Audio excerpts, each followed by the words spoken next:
आज 6 दिसंबर की second shift का एसएससी सीजीएल का एग्ज़ाम छूट चुका है। देखिए तो सभी स्टूडेंट अभी बैग लेने गए हैं, तो देखते हैं कोई मिलता तो हम बात करते हैं आज के लेवल में क्या एग्ज़ाम क्वेश्चन पूछेंगे, क्या शिफ्ट रहा है। ठीक है, एक भैया हमारे साथ जुड़े हैं तो जानेंगे आज का एग्ज़ाम का लेवल क्या रहा और पिछले लेवल के अकॉर्डिंग क्या लेवल बढ़ा है या फिर सेम वही आ रहा है। क्या नाम भैया आपका? आज मेरा नाम आशीष है। जी जी, कहाँ से?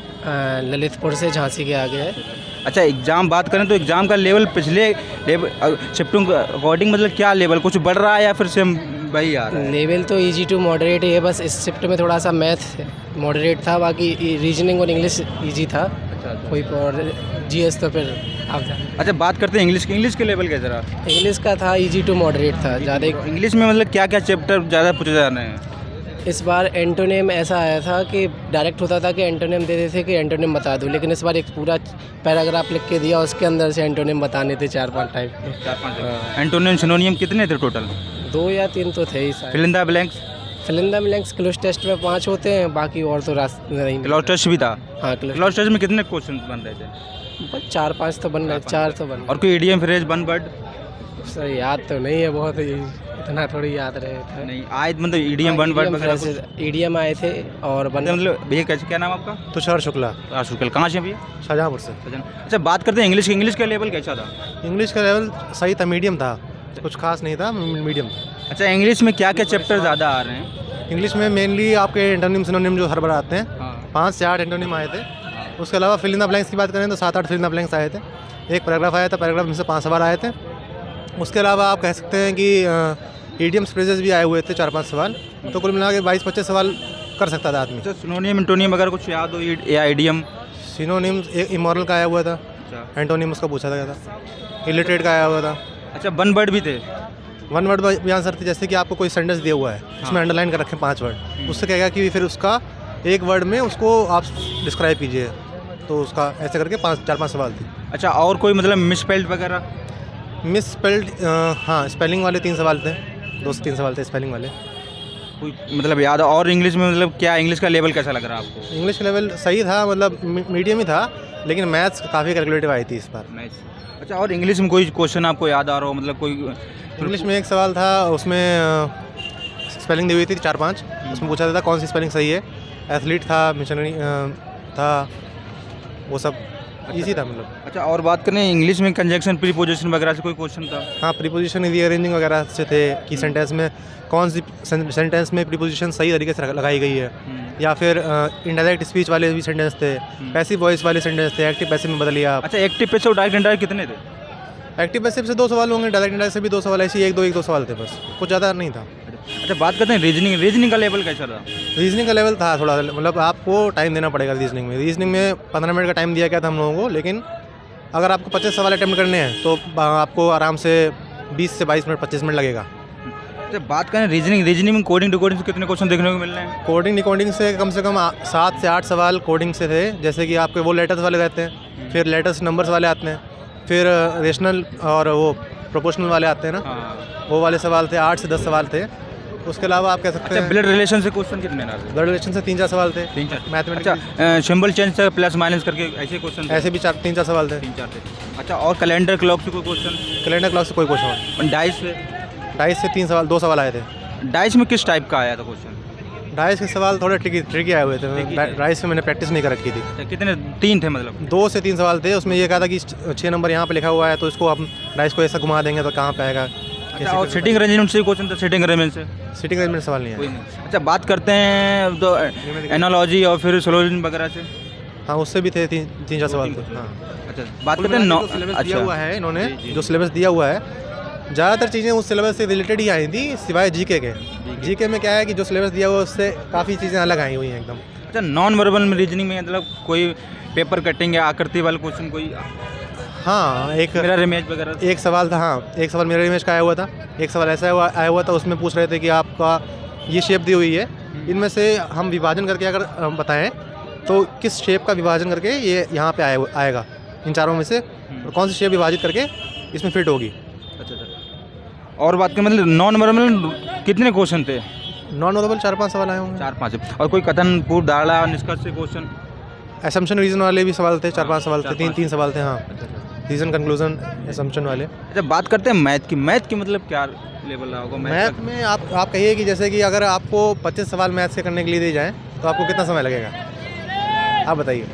25 क्वेश्चन भाई 20 मिनट, 20 से 22। अब भाई सब पढ़ने वाले स्टूडेंट के जैसे आपने तैयारी की है ना, भाई तैयारी के हिसाब से होता है। अगर मैथ्स में 25 सवाल करने हैं आपको, तो अगर कैलकुलेशन नहीं है तो 15 से 20 मिनट लगने चाहिए फिर भी, है ना। लेकिन इसमें इन्होंने कैलकुलेशन डाल रखी थी ज़्यादा। हाँ, जैसे कि आपको मतलब कोई दो तीन सवाल ऐसे पूछे गए थे जिसमें कि डेसिमल के बाद के 2 पॉइंट बताइए आप कि क्या आएगा, मतलब इतनी माइन्यूट कैलकुलेशन करनी है, तो उसमें तो 2 मिनट खाएगा ही क्वेश्चन खाएगा, है ना। तो 25 सवाल के लिए मेरा तो ज़्यादा टाइम मैथ्स में चला गया। किस चैप्टर से ज़्यादा क्वेश्चन देखने को मिले थे? मेंसुरेशन से ज़्यादा।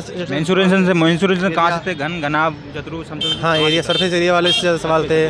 फिर आप आ जाइए ज्योमेट्री में आ जाइए तो ऐसा था, सर्किल के बहुत सवाल आए हुए थे। अच्छा, अलजेब्रा से क्वेश्चन? अलजेब्रा के 4-5 सवाल आए थे। अच्छे, अलजेब्रा के सवाल ईजी थे। ट्रिग्नोमेट्री से भी 2-3 कन्वर्जन थे और बाकी कॉट 10 से ज़्यादा सवाल थे। सिंपल बेसिक सवाल थे, सबसे ईजी आई हुई थी तो ट्रिग्नोमेट्री थी। जब बात करते हैं एडवांस मैथ में मतलब कहाँ से सिंप्लीफिकेशन से क्वेश्चन देखने को मिले हैं? सिंप्लीफिकेशन से दो सवाल होंगे मैक्सिमम। अच्छा, और परसेंटेज एवरेज? परसेंटेज वाले सवाल ऐसे थे जो आप नहीं कर पाओगे, छोड़ने ही पड़ेंगे, क्योंकि वो टाइम ज़्यादा खाते हैं। ज़्यादा टाइम खा रहा था। हाँ, तो जैसे प्रॉफिट एंड लॉस से, SICI से क्वेश्चन कोई 2 सवाल सिंपल इंटरेस्ट से थे। प्रॉफिट लॉस से भी 3 सवाल आए हुए थे। तो जैसे कि मान लो किसी ने चावल की बोरी बेची है, उसने सुरेश को दे दी इतने % प्रॉफिट पे, फिर सुरेश ने इसको दे दी इतने % प्रॉफिट पे, तो क्या होगा। अच्छा, और रेशियो अनुपात से भी क्वेश्चन था? जा रहा हूँ मैं, रेशियो प्रोपोर्शन से भी 2-3 सवाल थे।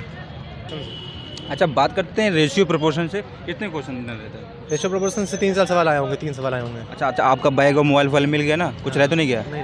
चलो ठीक है। अच्छा, बात रेशियो प्रोपोर्शन और मतलब मैं से कौन सा चैप्टर रह गया जिससे आपको लग रहा क्वेश्चन आए हो? मुझे लगता है कि ट्रायंगल से सवाल नहीं आया था। ट्रायंगल से कोई सवाल नहीं आया था इस बार, जो मतलब हमने पूछा ना हो अभी, जो आपको दिखा हो क्वेश्चन में अभी। मैथ से सिंप्लीफिकेशंस भी आया था। अच्छा, घातन करणी से कोई क्वेश्चन था? घातन करणी क्या होता है? घातन करणी सिंप्लीफिकेशन सिंप्लीफिकेशन से सवाल थे, 2 सवाल थे। अच्छा। तो बात करते हैं अब जीएस की। जीएस में बात करें करंट अफेयर 2021 की पूछ रहे हैं, 2022 की? 2022 से शायद ही कोई सवाल था, 3 ही सवाल होंगे मुश्किल से। तो कोई स्पोर्ट्स से क्वेश्चन था? पुरस्कार से 2-3 सवाल थे। पुरस्कार से 2 थे? हाँ, 2 सवाल, एक या 2 सवाल पुरस्कार से था। याद हो आपको कोई क्वेश्चन? अभी तो नहीं याद है, वैसे हिस्ट्री के सवाल ज़्यादा थे। अच्छा, योजना से कोई क्वेश्चन था? कृषि योजना से एक सवाल आया हुआ था।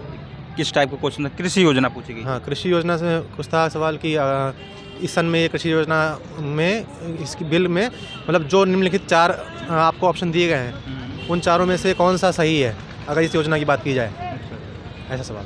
जब बात करते हैं मतलब करंट अफेयर में कोई इंडेक्स या फिर कोई अर्थव्यवस्था क्वेश्चन पूछा गया है, साइंटिफिक वैज्ञानिक नेम वगैरह कुछ पूछा गया हो? साइंटिफिक नेम नहीं पूछे गए थे। इकोनॉमिक्स से सवाल थे, 3-4 सवाल। अच्छा, इकोनॉमिक्स में बात करें, इकोनॉमिक्स की बातें, इकोनॉमिक्स में मतलब कहाँ से क्वेश्चन पूछा? जीडीपी पूछे गए थे, राजस्व घाटा वगैरह से, प्रत्यक्ष कर जीएसटी से कोई क्वेश्चन था? जीएसटी से कोई सवाल नहीं था, लेकिन विश्व इकोनॉमिक्स से सवाल थे। जैसे कि आपको विश्व इकोनॉमिक्स स्तर में आपकी कौन सी कंट्रीज़ G20 में आती हैं, G20 में कौन सी कंट्रीज़ की इकोनॉमी, मतलब 4 कंट्रीज़ के नाम दिए हुए हैं, उनकी जीडीपी के अनुसार आपको अरेंज करना है उनको इंक्रीजिंग ऑर्डर में, जिसकी जीडीपी ज़्यादा है उसको पहले। अच्छा, कोई पंचवर्षीय योजना से क्वेश्चन था? पंचवर्षीय नहीं। अच्छा, कोई फेस्टिवल, त्योहार या किसी नृत्य वगैरह कोई पूछा गया हो? नहीं, ऐसा कल्चरल से एक सवाल था। क्या क्वेश्चन था? कल्चरल से सवाल था कि ये एक नृत्य का नाम दिया हुआ है, बताना है आपको कौन सा राज्य का है। कुचिपुड़ी नाम दिया हुआ था। जब बात करते हैं हिस्ट्री में मतलब कहाँ से क्वेश्चन? हिस्ट्री में मगर ज़्यादातर मुगल साम्राज्य के बारे में, शासन के बारे में सवाल पूछे गए थे। उसके अलावा आप कोई वंश वगैरह पूछा गया था? कोई वंश वगैरह नहीं पूछे गए? महात्मा गांधी से कोई क्वेश्चन? सिंधु घाटी सभ्यता से? नहीं, ये सब नहीं, ये सब सिलेबस में नहीं था। अच्छा, बात करते हैं ज्योग्राफी में कोई क्वेश्चन दिखाओ, नदी, पहाड़, पठार से कोई क्वेश्चन? हाँ, ज्योग्राफी में डैम पे क्वेश्चन आया हुआ था कि ये डैम का नाम दिया हुआ है आपको, इस डैम के बारे में बताना है कि ये किस नदी पे स्थित है और किस सन में बनाया गया था, इस तरीके से। लेकिन जनरल साइंस का सिलेबस काफ़ी अलग है, मतलब जो सिलेबस उन्होंने बताया हुआ था, दिया हुआ था, उससे सवाल ज़्यादा अलग पूछे गए। मतलब आप कह सकते हैं कि उन्होंने हिस्ट्री ज़्यादा इंक्लूड कर ली, करंट अफेयर्स बिल्कुल ही ख़त्म कर दिया है एक तरीके से। 19-20 से कोई सवाल नहीं, 2020 से 21 से कोई सवाल नहीं आया, 2023 से 1-2 सवाल पकड़ दिए। बाकी मेजरली हिस्ट्री है, सिविक्स है, यही है। अच्छा, बात करें साइंस की, साइंस में मतलब क्या कितने क्वेश्चन थे, क्या दिखे? साइंस के में आप कह सकते हैं 5 से 7 सवाल थे, उसमें बेसिक साइंस है। अच्छा 7, 8 की, 9 की। बायोलॉजी से एक 2 सवाल थे। यही कि हड्डियाँ जब नवजात शिशु होता है उसकी में कितनी हड्डियाँ। बायोलॉजी से? हाँ, ये एक सवाल आया था। और कोई केमिस्ट्री से या फिर यूनिट वगैरह कोई? केमिस्ट्री से सवाल आया था कि सोडियम, पोटेशियम और मैग्नीशियम ये सॉल्ट हैं, ये आयंस हैं, ये किस लिए उपयोग होते हैं, बॉडी में इनका क्या काम होता है। फिजिक्स में कोई क्वेश्चन था? फिजिक्स में कोई यूनिट या फिजिक्स में एक सवाल स्पीड वाला आया हुआ था। स्पीड वाला? स्पीड जैसे कि एक बिल्ली भाग रही है, उसके पीछे कुत्ता भाग रहा है, तो कुत्ता कितनी देर में बिल्ली को पकड़ लेगा, ऐसा सवाल था। और कोई क्वेश्चन जीएस में आपको जो याद आ रहा हो? मुझे जहाँ तक याद है कि मंगोल साम्राज्य से सवाल आए हुए थे। अच्छा, हिस्ट्री में कितने क्वेश्चन थे? हिस्ट्री के ज़्यादातर सवाल थे, 8 से 10 12 सवाल तो होंगे, मतलब 25 में से 12 सवाल हिस्ट्री के ही थे, समझिए आप। 12 सवाल हिस्ट्री से? हाँ, आधा सवाल हिस्ट्री से ही पूछा गया था। अच्छा, कोई क्वेश्चन आपको याद आ रहा हो हिस्ट्री में? कहाँ से थे? कौन हिस्ट्री में यही मुगल साम्राज्य के बारे में, औरंगजेब ने क्या किया था, फिर उन्होंने जो जैसे कोई आपको मीनार का नाम दे दिया है, कोई पुस्तक का नाम दे दिया है, आप पूछेंगे कि ये किस शासक के द्वारा लिखी गई, किस शासक के काल में लिखी गई, किसके द्वारा लिखी हुई, तो ये तो मुश्किल सवाल है ना। जैसे अच्छा, थोड़ी हिस्ट्री टफ आ रही है, कह सकते हैं।